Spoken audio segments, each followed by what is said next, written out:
Já estou de volta para você, 11 horas e 32 minutos. Eu volto falando que a Câmara concluiu nesta quarta-feira a votação do projeto de lei 709 de 2023, que pune invasores de terras e propriedades públicas. O texto é do deputado federal Marcos Polon, do PL de Mato Grosso do Sul, e teve o apoio de 4 dos 8 parlamentares do estado.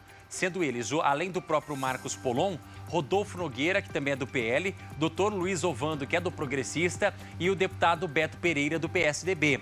Os votos contrários foram dos deputados Dagoberto Nogueira e Geraldo Rezende, do PSDB, e Vander Lobé, do PT. Não houve registro do voto da deputada Camila Jara, do PT. A proposta foi para análise agora para o Senado. Para falar sobre esse assunto, eu vou conversar agora remotamente com o Alessandro Azzoni, que é advogado e economista. Alessandro, bem-vindo ao nosso programa, muito bom dia. Obrigado por topar falar com a gente para que você possa explicar um pouquinho para quem está em casa nos acompanhando. Primeiro ponto, hoje, o que a lei diz e existe alguma punição hoje na lei para quem, de repente, invade uma propriedade pública ou privada? Bom dia mais uma vez. Primeiramente, bom dia a todos.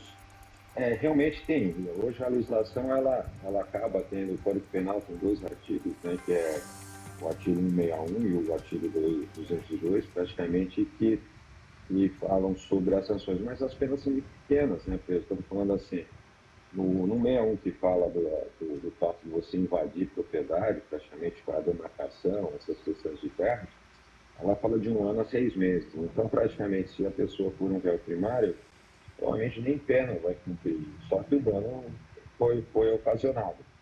E a 202, ela fala, no caso de você invadir, somente as propriedades com agropecuária, que é de invadir, danificar praticamente todo o estabelecimento. E aí essas penas vai para de 1 ano a 3 anos, mas também são penas baixas.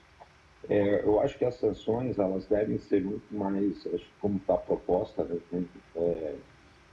Fora isso, nós temos a questão também da recuperação na justiça civil, né? Então, nós temos 3 ações possessórias, né? Então, que garantem o direito, né? Então, uma delas é o interdito proibitório, que é justamente quando você tem a iminência, você sabe que poderá ser invadido e aí você entra com as ações justamente pedindo o apoio do judiciário para que isso se evite.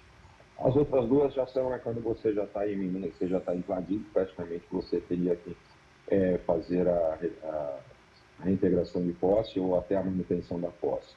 Existe também dentro da legislação que você pode conter essa invasão, mas desde imediato, só que moderado, né? Você não pode usar as mesmas forças, mas moderado.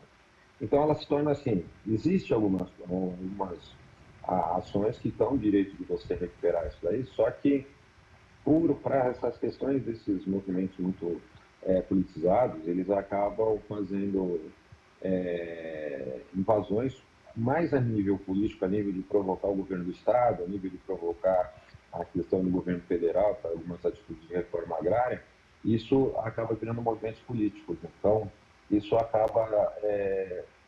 o objetivo, na verdade, não é nem você invadir aquela propriedade para ficá-la, mas sim para você provocar o governo. Então, aí você acaba tendo problemas que você danifica, destrói, praticamente você... corrompe praticamente toda a estrutura que você tinha daquela região, dando uma segurança jurídica para os proprietários rurais.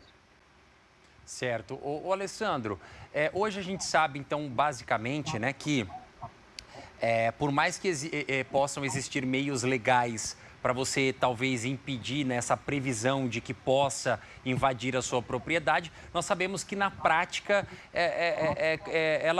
ela não funciona, né? Porque você, a partir do momento que as pessoas invadiram a sua propriedade, não tem o que você fazer, né? Se você não pode usar a própria força e aí você tem que acionar, né, forças policiais e a gente sabe como isso é muito complexo. Nós sabemos da quantidade de conflitos que existem, né, e já existiram também em relação à invasão de propriedades, né? O proprietário que está ali, que tem o direito, que tem a sua terra, que paga o seu imposto, né, que tem a sua propriedade, se vê de repente à mercê de uma invasão e precisa sair correndo para poder salvar a própria vida, né? Porque muitas das vezes, quando essas invasões acontecem, os ânimos estão à flor da pele, né? E a gente sabe que vai para a justiça e existe um tempo para que isso possa ser resolvido ou solucionado.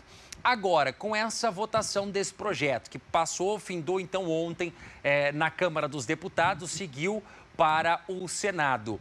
Caso aprovada também o texto sem nenhuma alteração, vá para a sanção, sanção presidencial, né? E parece que, se caso o presidente não sancione, venha a vetar, é possível que isso possa cair, esse veto, né?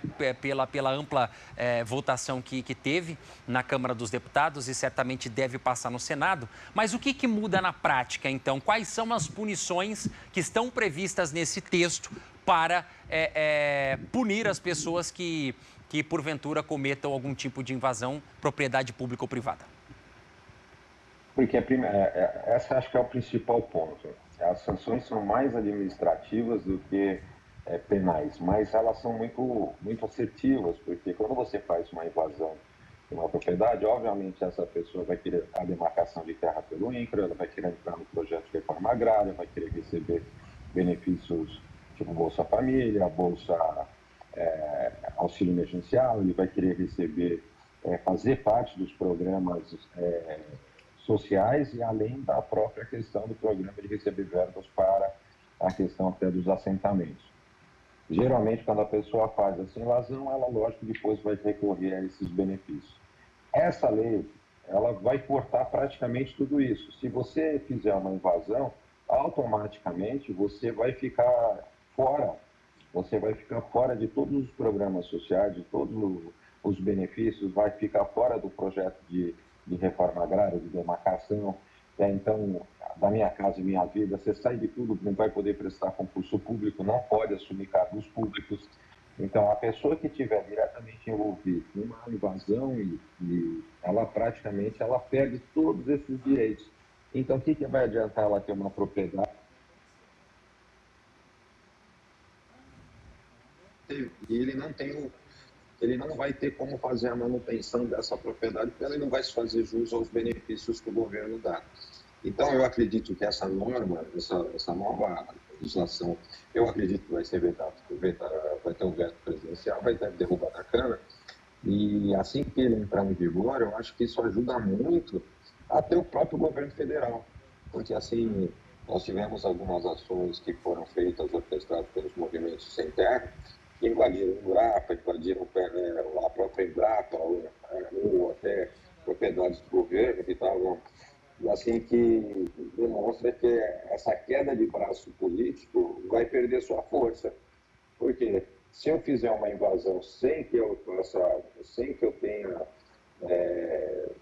sem estar, vamos dizer assim, vai desestimular a invasão, justamente porque eu não vou fazer jus, eu não vou conseguir levantar recursos para depois fazer o meu assentamento funcionar. Então, eu acredito que essa lei, ela não é abusiva, eu acho que não é que você vai colocar situações e coloque as pessoas que estão procurando uma terra em situação de vulnerabilidade, pelo contrário. Sim. É só a consequência. Você invadiu, você vai perder os benefícios que o governo te dá para você. Você quer ter a sua propriedade, tem que ir no programa de reforma agrária. Eu acho que vai ficar bem definido nesse sentido. E isso também faz com que o governo possa agilizar a questão da reforma agrária, que é tão discutida no país, e a gente sabe que, infelizmente, acaba sendo usado, né, esse tema e essa bandeira por movimentos políticos no nosso país, né? Infelizmente é o que acontece.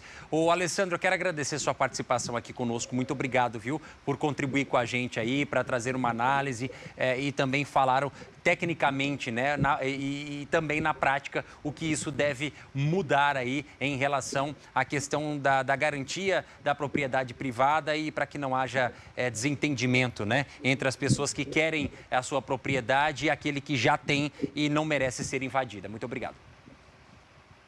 Eu que agradeço, é um prazer sempre estar com vocês. Tá certo, um abraço para você, muito obrigado. Bom, nós vamos acompanhando então, até porque tem um desenrolar no Senado, né, desse texto.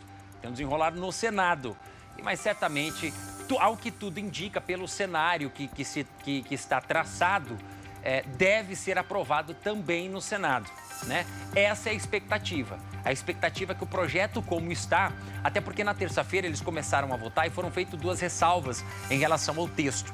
Né? Alguns deputados tentaram ali fazer algumas alterações para que mudassem o texto, mas o texto, na verdade, ele passou a ser aprovado da forma original como foi apresentada. Então, sendo assim, a votação foi concluída na quarta-feira, no dia de ontem. Começou a discussão na terça e a votação terminando na quarta-feira sem nenhuma alteração. Seguindo para o Senado, passando, deve ser encaminhada então para o presidente da República, né?